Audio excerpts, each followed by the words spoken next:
Where do we even start with these Friday night games? We may as well start with Nico Hines and a big sigh of relief with how he ended up in this game. 20 at halftime, 73 overall when you paid $1 million for him. Very, very happy with that overall, especially on a night where there's so many low scores. So 73 for Nico, had a couple of nice line breaks there. One just off a quick tap, off a penalty, when the Roosters just showing that they're so much out of sorts with how they defended that. Like, he didn't even have a person lay a hand on him or get close, and he was able to go up the field. And then a couple of dummies and in really a bit of a nothing play down that right side, and he was able to get down that sideline, get it to Brayley, who scored a really nice try.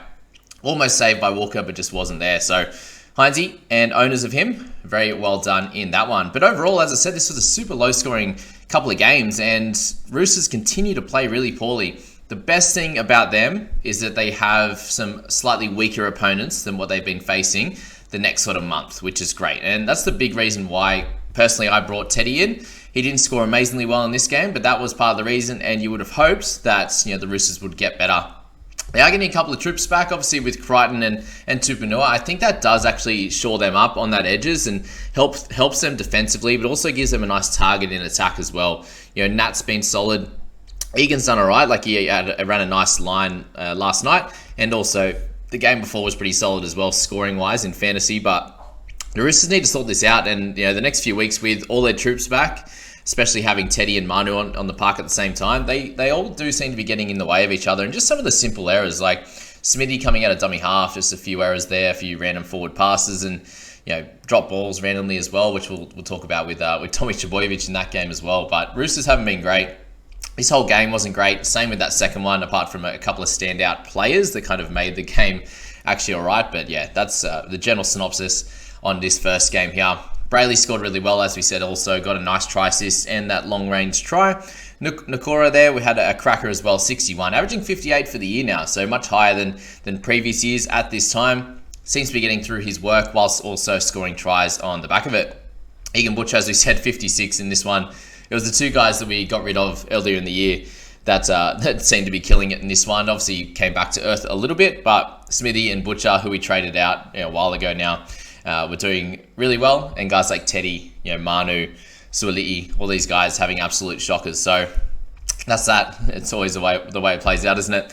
Moylan with 54 was good, but Cam McInnes is the guy we need to speak about. And 56 minutes for him, exactly what we thought he would get. And the scoring was pretty much exact spot on as well. So 40 tackles for him. I just love how he just launches himself at a bloke. An arm just throws out. He launches his whole body. Do you remember that that missed tackle that he had, that he just got complete air and everyone was making that meme out of it? A lot of those type of tackles, but he was actually making them in this game, which was good. One penalty, one error, one missed tackle in this one. And there was one there where it probably looked like he should have had a turnover tackle, and it ended up being that penalty. So that could have swayed things as well, get him an extra 57 with the tackle as well. So yeah, McInnes was great, and I think he'll be able to continue this long term. So he should be around a similar price after this week, guys. So look at him if you need some mid cover for sure. Teague Wilton. So again, plenty of negatives in this one. Neg 14, but did end up with a line break and 3 tackle breaks there. Good run meters and good tackle numbers. He just seems to be missing a bunch, and I think this is gonna this is gonna hurt the Sharks at some point. It has in a few games already, and I don't think his spot is on the line. They don't have a clear back rower coming through, but it's definitely something to keep an eye on, and it's going to stop Wilton from being one of those superstar edges in your side. So keep an eye on him if you do own him. There is a chunk, but not too many. Butcher there, he got a sin bin, so 49 for him in the 70 minutes. You take what you get, but he's going to be one of those guys you look to move on eventually. Talakai, he's much improved in this game as well. So a line break assist, try assist in that one, 212 meters gained, 4 tackle breaks, couple of offloads in that one, just showing that what he can do. And like last year, he could come out and have an absolute ball for a month or so, and he's not too expensive there at 518. Smithy, so let's speak about him, because he got that sin bin as well, and kind of ruined a bunch of his great scoring that he got in that early part of the game. 27 tackles is solid, but not great. 7 tackle breaks, the line break and the try, just snuck it on the edge of that white stuff there. Worked out great for him, but 77 run meters, a little bit of kicking as well was okay, but just the attack at the moment is just so stunted. And for Smithy, that will it will improve as the team improves, but that's, most of these guys. So take all of these scores with a grain of salt. That most likely they are going to improve from here at some point, surely. Hamlin was one of the guys that benefited from the extra minutes that's Finucane and Toby Rudolph allowed, but he is a bit of an awkward price there at 438, but got a nice line break and offload, a couple of tackle breaks in that one. Oregon Kafusi as well, ended up with 41 minutes in this one. So he started the game and did a good job there. He had 5 tackle breaks, 19 tackles, 137 meters. Did his job for sure. Is he an option? I don't think so. He could probably average somewhere in the high 30s to 40 there, but overall, is he one of those guys you want to slot in at about 400k he's going to be? Probably not. He could, when Finucane comes back, he probably goes back to lower minutes as well there. Ronaldo did pick up a try in this one, 38. Still showing that he's not that superstar, like wing fullback gun that we need in our side, but he is averaging more than Teddy, who we'll speak about now. 36 points for him in this one. What we need to look at, is he seeming like he's similar to what he was like back in the last bunch of years? And you'd have to say it's not the exact same. Last year showed that he 53, 54 average last year showed that he was different to previous, but the Roosters haven't been good in really any of the last few years. So when they're fit and firing, he's able to score tries. He does not have one try this year yet. So it will come. He is around the ruck. He's there ready to go. He does have those runs in him. He had a couple of those runs there where he got 4 tackle breaks in one, a couple of tackle breaks in another. And he's just not getting that opportunity to get the line break. A few times there, there's guys just hanging on by the ankles, which could have been an extra tackle break. He hasn't looked to offload yet as well. So there's definitely plenty of upside in Ted. And these are one of those solid games. When they scored 12 points here, Teddy to get 36, that's his floor in these types of games. And they do come up against some weaker sides over the next bunch of weeks. So Ted, if you own him, you're 100% holding. I just brought him in myself. But if you are looking to potentially pick him up, I still think you can. Obviously, it depends how guys like Walsh go over the next few weeks. And if you're picking up to Oz, the Taruvas, these type of guys. But I still think Teddy's going to be a good pickup. And yes, if you've lost a couple 100k on him, it's frustrating. But when was the last time we've seen him under 600k? It's a long, long time ago. So yeah, that's that with Ted there. Sammy Walker, 30 now. So again, they're just showing how poorly they're playing at the moment. It did get 8 missed tackles, 3 penalties, and 1 error in this one. So a very negative game for Walker. I traded him out in Supercoach to Hines, so that worked out pretty well. But if you own him here in NRL Fantasy, a 48 average now. It's, my talk a few weeks ago is I was half interested in getting him, and that's obviously hasn't worked out. And sorry if anyone took that advice. I suppose it was at a time where Johnson was absolutely killing it. You got Hines doing the same, Cleary doing the same. There's just no room for him unless you already own him to hold him. And he's just, he hasn't been very good himself, even just his general play. The first few games, he was really good, 3 to 4 there. And then the last couple here have not been very good for Walker. So I think he's a sell with just so many good halves at the moment. He's one of those guys you want to probably want to move on to, hopefully at least someone who plays in 13, or if you don't have Cleary or something like that, then he's a must. Obviously, we've been speaking about the last couple of weeks. They have a buy in round 13 as well, so kind of gives you an easy out as well. So, do I hold him to the buy rounds? No, that's fine to move on. Joe Manu's going to go down a truck this week as well, so he'll be under 600k after this one with that 25, averaging 36, and just shows the guys that have been our top guns for a while now. Manu's going to be down, he's only played, 4 games. He's going to be down 130, 140k there after this week. So just not good enough, unfortunately, for Manu there. He will be an option at some point, guys, for sure, which is good if you're a non-owner. You want him to continue to go down. He had 3 penalties, 3 errors, and 5 missed tackles. Just disgusting output from him there. Had an offload and 5 tackle breaks, 26 tackles, but still scored very poorly. So that's that with Joey. We love him, but it's going to be a later rather than a later rather than a sooner for picking him up, that's for sure. And then going down, Suali'i. So he's a sell, just simple as that, guys. 17 points in this one, hardly gets involved. The team's playing poor. Middling price kind of thing, which is good, so you can move him on. Thankfully, I decided to loop him, and which meant I didn't make my third trade. So for those that are interested in my trading history there, I held off on trading Warbrick. I was going to anyway, and then this score from Suali'i all but confirmed that I was going to hold Warbrick, and it was either do I get in like Walshy and Bird and not go for Moses that I was thinking about. I was like, just trust that Warbrick probably can score a try against the Manly soft defense on that side, and turns out they end up losing that game, but it helped out Warbrick, especially that first half. The second half wasn't good, but Looped Suoli'i, decided not to play him. I chucked Warbrick in there and got the 38, which, again, very frustrating that they haven't updated that game at all. Hazleton, I spoke about, only got the 16 minutes, but did his job. Point a minute there. So if he was to get 25 to 30, we know what we're getting out of him. But yeah, it just shows that maybe he's an option at some point. But in this game, only 16 minutes, did his job. Other guys got those minutes. You had some bigger minutes from McInnes had some good ones. Even Jack Williams got 34.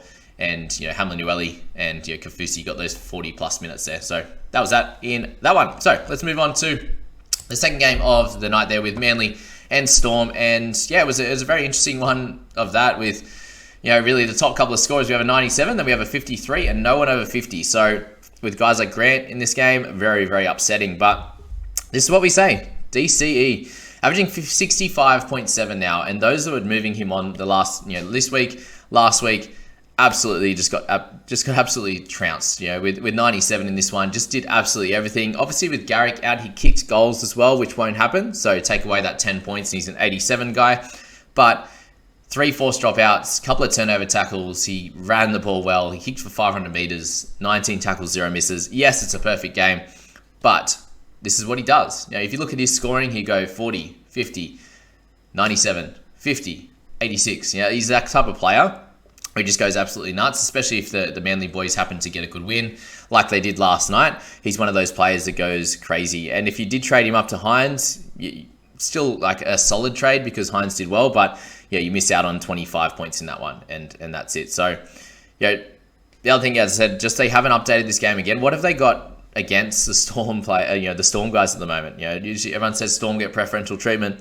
Not in fantasy at the moment. The last 2 games, they have not updated their scoring, which is very concerning and annoying, especially when we get some big updates from some of our favourite sons in Will Warbrick there. All right, Trent Liero. I was so excited by this man. I was hoping that he could get to like a early 50s when he was at 29-30 at halftime. I was like, please, if he can get to a 50 mark or 53 like he did, then I could pretend that Teddy got 50 and Trent got like a 40. That's kind of how I like to play it sometimes. If there's someone who's fairly low ownership, under 50% of like top guys in the top 5,000 like Trent is, then if you can get a good score out of him, it's a big win, and that's how I like to play it. If Trent got a 40, I would have been happy. If Teddy got 50 or 47, 50, I would have been happy. So that's how I played that one. But 45 tackles for him, getting involved in plenty. 88 run meters there, a tackle break in that. That's pretty much what we're expecting from him in a game where they didn't have the ball a lot. The Seagulls there were dominating possession. For him to get 88 meters was still good there. 45 tackles is exactly what you're looking for in a back rower. That kind of work ethic, and it's an interesting one coming into the next few weeks with them having a bye in round 9. You got Eli Katoa, had a pretty poor one as well, and we'll speak about him in a second. But Trent, definitely man of the peoples. Love him. Paseka, lovely try assist for him, was good. Sipley, also a good score. Both doing okay there. Olakuatu had an okay game. Absolute bone-rattling tackle on Justin Olam, that's for sure. But nothing much for him in this one, averaging 48, so I think you need to avoid him at all costs. Welchie there, 41 in this one. Again, okay. There are a few people that own him, but I'd still be steering clear of him. It's just going to be middle of the run, mid-40s there. Munster did get up to 41, I believe, so him at fullback in a game where they got beat and just nothing was going right. You see like him making errors, Grant making a couple of errors there as well, giving away penalties. You see 2 for Munster, 1 for Grant there. Harry actually ended up going down to 36. How does this feel, guys, that Warbrick scored more than Harry Grant? Ouch. I have Grant in SC, don't have him in fantasy, so I think this is the week that I need to try and, I keep speaking about this, that every time Grant goes low, Robson goes low as well. So hopefully this is, this is meant to be the week that Robson goes 70. It's 70-40, 70-40. Hopefully he can do that in this one. But Munster not ideal. For those that picked him up last week, you still come out of this fine. If you picked him up this week, it's very upsetting. You would have expected the Storm to have a much better game in this one. Did not happen. Grant there, 36 in this outing here. 2 missed tackles, 2 errors, and a penalty. Just a shocker for him. Only ran 32 meters as well. So, for them to not have the ball a lot, him to still only make 39 tackles, really needed 45 to 50 in this one. And it's no attacking stats. And those are looking at him like, I thought, I'd be able to hold him for the entire of the year, and now I might have to sell him. It's a bit silly. Look, he's the best hooker in the game, still by far. Even if Robson goes and gets 65, 70 this week, Grant is still the highest averaging hooker, so I wouldn't be worrying about that. Someone that I'd be a little bit more worried about is Trbojevic, and his 36 in this one, it was okay at best. 180 meters run, only 2 tackle breaks. He did have 1 offload in this one, but really just jumped on that nice try that they set up at the start, but nothing really else involved. And guys, if you do own Trbojevic, I still think he's a hold. Games will get easier after this, but really, he's apart from that 1 year, he hasn't been a superstar wing fullback gun. Like, he's been up there mid 40s to 50, and with the lower tackle break number as well, that has hurt guys like Tedesco. It's hurt Trbojevic as well. I don't think he's a sell, but he's definitely one to monitor over the next few weeks because he's going to be out from with Origin as well. Katoa, let's talk about him. So 34 in this one, it was not his game. So 4 missed tackles in this one, a little bit higher than normal. Last week he absolutely killed it. This week they had a shocker as a team. He ran 67 meters. They actually went out the back this time finally, and Remus Smith passed the ball a few times. Hughesy passed the ball a few times to either not to himself with the dummy or to Katoa there. So I still think he's fine. Next week, I'm pretty sure you should be holding and see what happens. If he can get back to hitting 50s again, like he has been, because he's averaging 49. If he can continue doing that, then he's a hold. If he can't do that next week, then you might have to look at using his money because they have buys in 9, 13, and 19 there. He could be one of those guys that you move on. If you have him or Trent Leoro, that score is kind of biasing me a little bit to hold Trent just at that cheaper price and use Katoa's cash. But let's wait and see next week and work out what we can do. Joshy King had a bit of a low one as well. So this is kind of some of the things that we have expected from King at some point of the year. And he made a ton of money at the start of the year. And this is what happened last year. He made a bunch. Didn't go as well as he did at the start of this year, but then started falling away. Tackle numbers became much lower. You're seeing that with guys like Carrigan going nuts the first game. You saw it in Tohu Harris in the first couple of games, and then they just dropped down a bit. The knocks start to come in, the fatigue starts to come in, and you saw that with King last night. 3 missed tackles, which he hadn't been doing. Only 31 tackles, ran the ball a little bit, but had a penalty in there as well. So a bit of a low one for King. Again, I think you hold, but if you picked him up in the last few weeks, it's a little bit of a frustrating one because you're picking him up at a 50 average, and I think he'll be about that or a little bit lower for the rest of the year. Okay, Warbrick went up, so he ended up getting the turnover tackle, which was good, and they changed one of his missed tackles to a tackle. So he had four tackles made, 0 misses. There's 3 points up to 34, and then he got that turnover tackle, which was great. So 38 for him. If you had to play him, awesome. If you had to sell him, it's fine. He doesn't make much money. And hopefully whoever you sold him to, it was not Teddy, but maybe it was Walsh or something, and he can score well for you tonight, even though I don't really want him to, apart from my Supercoach scoring there. So that's Warbrick. I think you can hold him next week. He's definitely a trade in round 9, so it doesn't really matter. Hughesy there, 30. He was average. He's going to make he's going to lose a lot of cash here. Pezzett, if you still own him, then you'll get a little bit of a price rise, but 27, not ideal. The whole team wasn't great overall. And Woodsy got some game time, 30 minutes for him. Simsy out there as well. We've got Saab, we got Vaega, who got 10 in his 70 minutes, so he was involved in a lot, but a sin bin for him wasn't great. Xavier, KO Weeks there, 15 minutes, 7 points, so his money make potential, gone. But again, if you picked him up now, you're looking to hopefully make a little bit of money, but have him as cover over the Origin period when Tommy's going to be away, DCE's going to be away, and he can do some work in that period. And he was a cash out at 244, but obviously there's still 6-7 weeks away from when he would be playing over that period, and that's a lot of time that you've brought him in, and he's not going to make money. So that is frustrating. But that are the Friday night games. I wish you all the best of luck in the Saturday ones with your team. Let me know how you're going at the moment, if you're able to avoid a couple of these shockers, or if you did anything funky with Suoli'i like I did with Warbrick and stuff like that. Have a good one, guys.